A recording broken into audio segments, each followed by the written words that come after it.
दोस्तों नमस्कार। अक्सर एक डायलॉग बहुत सारे लोग कहते हैं, यार सब कुछ मिल गया, आत्मा को शांति नहीं मिली।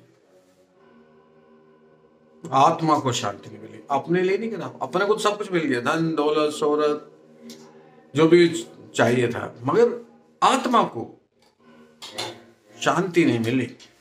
हर व्यक्ति आत्मा को शांति देना चाहता है।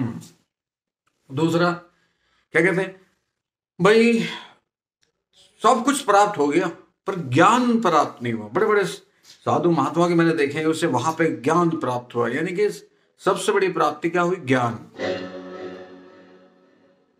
सबसे बड़ी प्राप्ति करनी है ज्ञान, और सबसे बड़ा देना है आत्मा को शांति। हमें नहीं, हम ही तो कह रहे हैं हमारी आत्मा को शांति नहीं मिली। तो ये तो बड़ा सवाल है कि भाई हमें कुछ देना भी है, प्राप्त क्या करना? ज्ञान। ज्ञान से बड़ा कुछ नहीं, जिसे ज्ञान प्राप्त हो गया सब प्राप्त है। प्राप्त करने को ज्ञान और देने को शांति, ये तो क्लियर हो गया। तो ज्ञान कौन सा? ये ज्ञान थोड़ी कि ये आग है, ये पानी है, ये पेड़ है, ये किताब है, ये वाला ज्ञान नहीं। उसका ज्ञान जिसमें सारे ज्ञान है, परम पिता परमेश्वर ईश्वर। अब शांति कैसे? हमने शांति कैसे नहीं दी? यानी कि बेसिक क्या है कि हम डिस्टर्ब हैं। अगर हम कूल नहीं है, शांत नहीं है, तो हम डिस्टर्ब हैं। अब हम नहीं, वो डिस्टर्ब है। आत्मा जिसकी हम बात कर रहे हैं कि आत्मा को शांति मिल जाए तो बस मुक्ति मिल जाए, मोक्ष मिल जाए। वो शांति मुक्ति मोक्ष एक ही बात है। थोड़ा सा एक उदाहरण देकर समझाना चाहूंगा। इसमें यह बात है आत्मा की शांति वाली बात कि हमारे वो फैसले जिसमें हम आत्मा की आवाज सुनते नहीं या नजरअंदाज करते हैं, वो सारे फैसले डिस्टर्ब करते हैं हमें भी और हमारे फैसलों से जो दूसरे लोग उनको भी। तो एक अशांति फैलती है, हमसे दूसरी आत्माएं भी डिस्टर्ब होती है, हमारी आत्माओं से दूसरी आत्माएं। माध्यम हम हैं। थोड़ा सा कैसे इसको समझाने की कोशिश करता हूं। शेक्सपियर ने कहा है कि दुनिया रंगमंच है, सब अपना अपना रोल करने आते हैं चले जाते हैं। तो क्योंकि मैं एक फिल्म एक्टर डायरेक्टर भी हूं, तो मैं उसका एक छोटा सा उदाहरण बताता हूं कि कैसे हम डिस्टर्ब करते हैं, कैसे आत्मा का इसमें आत्मा को परेशान करती है, कैसे सब शांति चाहते हैं और क्यों और कैसे मिलेगी। देखो आप, जैसे एक कोई प्ले लाइव चल गया, प्ले सबको सबके रोल समझा दिए गए, भाई आपको ये रोल करना है, आपको ये डायलॉग बोलना, आपके डायलॉग के बाद ये डायलॉग बोलेगा, एक बैकग्राउंड म्यूजिक आएगा, एक पर्दा गिरेगा, ये इंस्ट्रूमेंट ये दिया जाएगा, आपको ये हिलाना है, आपको पंखा है, जो भी मतलब जो भी उस प्ले की रिक्वायरमेंट है आपको बता दी सब किरदारों को। ठीक, रिहर्सल भी कराई खूब। जब डायरेक्टर रिहर्सल से संतुष्ट हो गया तब वो पब्लिक के सामने लाइव, जहां पे गलती तो कर दी तो बीच में प्ले नहीं रुकेगा। इतने सारे लोग हैं, इतने सारी टीम लगे पड़े हैं, जिस काम के लिए आपको लाइव रखा गया है, तो वहां पे गलती का कोई चांस नहीं है। गलती लाइव हो भी गई तो आपको संभालनी पड़ेगी, इंप्रोवाइज करना पड़ेगा। जैसे सब कुछ ठीक चल रहा, अचानक से किसी ने एक डायलॉग ऐसा बोल दिया जो दूसरे वाले को कनेक्ट नहीं कर रहा। मान लिया उसे कहना था, देखो मेरी ट्रेन थोड़ी लेट है, मैं बस से आऊंगा। अब ये एक डायलॉग बोलना था एक किरदार को, उसने उसके बाद उसको आगे बोलना था कि ठीक है तुम बस से आ जाना, फिर मैं बस अड्डे पे मिलूंगा, रेलवे स्टेशन पे नहीं, बस अड्डे मिलूंगा। उसको ये बोलना था। अब ये जो कि मेरी थोड़ी ट्रेन लेट है, उसने उसकी जगह ये कह दिया। उसके अगला डायलॉग था कि वहां जाके मैं अपने ऑफिस जाऊंगा, उसके बाद कॉल करूंगा। उसने बीच का डायलॉग तो भूल गया कि मेरी ट्रेन लेट है, मैं बस से जाऊंगा, ये बोल दिया कि वहां जाके मैं ऑफिस जाऊंगा और वहां से फोन करूंगा। अब ये जो अगला डायलॉग बोल दिया, जो दूसरा कलाकार था उसको तो गड़बड़ा गया मामला।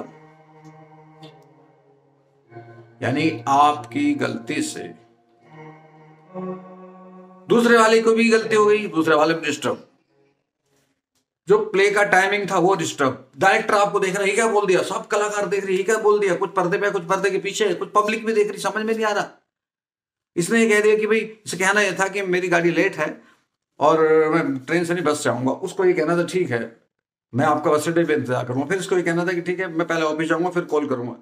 उसके बाद वो ये कह रहा था यार लंच साथ करेंगे, ये कह रहा है कि ये इस डायलॉग गड़बड़ा गए और डायलॉग गड़बड़ाने से जो कंटिन्यूटी प्ले की वो डिस्टर्ब। बाकी सब कलाकार भी सोच रहे जो वहां खड़े हुए हैं स्टेज पे लाइव, यार ये इसने डायलॉग गलत बोल दिया, अब हम ये कैसे कैसे होगा, ये कैसे संभालेगा दूसरे वाला, अब इसने गलत बोल दिया तो मेरा क्या होगा। तो ये जितने भी स्टेज पर खड़े हैं वो सब टेंशन है, डायरेक्टर अलग टेंशन में, क्या इतने शिकायत है इनको और ये इस तरह की बदतमीजी कर रहे हैं, ये इस लायक ही नहीं है कि इनको दोबारा प्ले में लिया जाए। बैकग्राउंड म्यूजिक बजाने वाला अलग परेशान में, यहाँ बजाने वाला टुन टुन, अब वहां बजाना कुछ और पड़ रहा है, जो डायलॉग भूल गया। तो इस सब परेशान, उधर पब्लिक देख रही है, उनको समझ में नहीं आ रहा है क्या प्ले है, ये डायलॉग नहीं, आपस में कहानी का साथ आगे तब बढ़े जब कंटिन्यूटी रहे। ये तो एक, अब लाइव प्ले में आप प्ले बंद भी नहीं कर सकते, इस तरह की दिक्कत भी नहीं कर सकते, अगर ज्यादा ही खराबी हो जाए तो बंद करना पड़ता है।